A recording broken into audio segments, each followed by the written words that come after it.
नमस्कार. ग्रीन आर्मीच्या आणखीन एका व्हिडिओमध्ये आपलं स्वागत आहे. आणि आज परत एक खूप महत्त्वाचा व्हिडिओ घेऊन आलो आहे. आणि तुम्हाला जर माझे व्हिडिओ आवडत असतील तर डेफिनेटली चॅनल सबस्क्राईब करा. काही दिवसांपासून आपण बघतोय महाराष्ट्रामध्ये लाकडाची शेती चालू आहे आणि त्याच्यासाठी काही स्पेसिफिक झाडांना बदनाम केलं चाललं आहे. त्याच्यातला पहिला भाग होता तो म्हणजे सप्तपर्णीच्या बाबतचा. सप्तपर्णीचं लाकूड हे अनेक गोष्टींसाठी उपयुक्त आहे. त्यामुळे सप्तपर्णीच्या झाडापासून लोकांना कॅन्सर आणि फुफ्फुसाचे आजार होतात असा एक गैरसमज पसरवला गेला आणि बेसुमार कत्तल ह्या सप्तपर्णीची झाली. पण आजचा विषय थोडासा वेगळा आहे. आजचा विषय आहे तो आहे आपल्या ग्लिरिसिडिया किंवा आपण ज्याला गिरीपुष्प म्हणतो त्याच्याबाबतचा.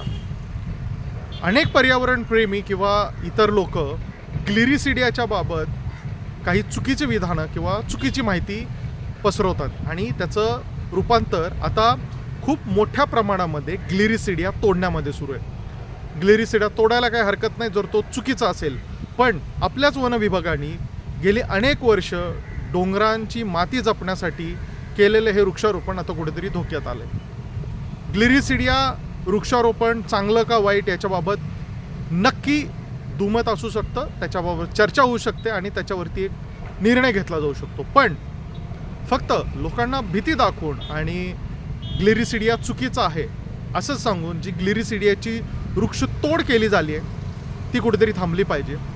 ज्या पद्धतीने ग्लिरिसिडिया तोडला जातोय ते कुठेतरी थांबलं पाहिजे. आणि शेवटी ग्लिरिसिडियाचं लाकूड ह्याला देखील काहीतरी मूल्य आहे आणि ही लाकडाची शेती किंवा हे लाकूड विकून कोणीतरी पैसा कमवतोय हा त्याच्यातला चुकीचा भाग आहे. जी कोणी लोक ग्लिरिसिडिया काढून इतर वृक्षारोपण करते त्यांच्यासाठीचा हा व्हिडिओ आहे.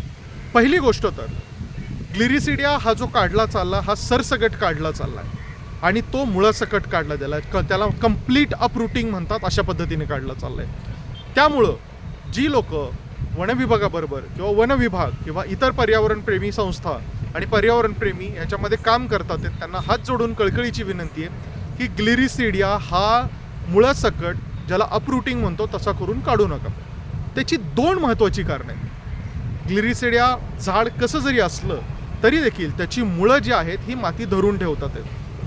आता होत आहे काय तर ग्लिरिसिडिया सरसगट मोठ्या मोठ्या एकरांमध्ये आणि हेक्टरमध्ये काढल्या गेल्यामुळं JCB सारखं पोकलेनसारखं मशीन तिथं गेल्यामुळं तिथली माती मोकळी केली चालली आहे. आणि जे आपण आत्ता वायनाडमध्ये अनुभवलं किंवा अनेक ठिकाणी जे लँडस्लाईडचे प्रकार आपल्याला बघायला मिळतात कदाचित असे प्रकार या साईट्सवरती देखील आपल्याला बघायला मिळतील. त्यामुळं पहिलं तर ग्लिरिसिडिया जर मोठ्या जागांवरती वनविभागाच्या जागांमध्ये जर थेट काढला गेला तर तिथली माती पावसाच्या पाण्यामध्ये वाहून जाण्याची खूप मोठी शक्यता आहे. मग दुसरं ह्याच्यामध्ये पर्याय काय असू शकतो तर आपण त्याच्यामध्ये 3 पर्याय सुचवतोय. पहिला जो वर्ष आहे जिथं तुम्हाला वृक्षारोपण करायचं आहे तिथं ग्लिरिसिडियाची जी कॅनोपी असते, थोडक्यात त्याचं ज्या फांद्या असतात किंवा त्याचं जे आच्छादन असतं ते थोडंसं ट्रिम करा जेणेकरून सूर्यप्रकाश खाली येईल.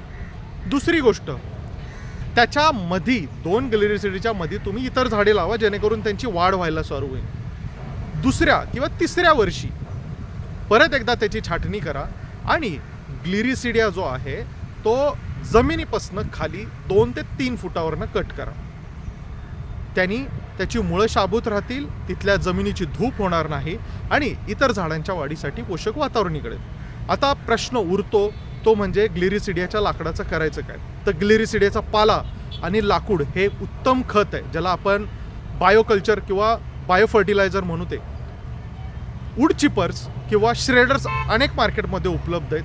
जर हा पालापाचोळा जो आपल्याला त्याची कॅनोपी कट करून होणार आहे किंवा 2 ते 3 फुटावरनं झाड तोडल्यानंतरनं जे लाकूड उरणार आहे वूड चिपरच्या माध्यमातनं आपण हे लाकूड त्याच ठिकाणी आच्छादन म्हणजे मल्चिंग ज्याला म्हणतो त्याच्यासाठी आपल्याला ते वापरता येणार आहे. त्यामुळं लाकडांच्या हव्यासातनं लाकडांच्या नफ्यातनं सुरू झालेलं हे दुष्टचक्र कुठेतरी थांबवूया. जशी सप्तपर्णीच्या बाबतची माहिती आपण प्रसारित केली होती तशीच आपण ग्लिरिसिडियाच्या बाबतची देखील माहिती योग्य यंत्रणांपर्यंत पोहोचवणार आहोत. पण जी लोक ग्लिरिसिडिया काढून मोठ्या प्रमाणामध्ये वृक्षारोपण करतात त्यांना हात जोडून विनंती आहे एकदम सगळ्या ग्लिरिसिडिया काढू नका. तो पहिला कॅनोपी ट्रिम करा, दुसरं त्याला 2 ते 3 फुटावरनं कट करा आणि त्याची मुळं तिथेच राहू दे, जेणेकरून त्या मुळं माती धरून ठेवतील आणि तिथं नायट्रोजन फिक्सिंग किंवा त्याचं खत तयार होण्यासाठी खूप चांगली मदत होईल.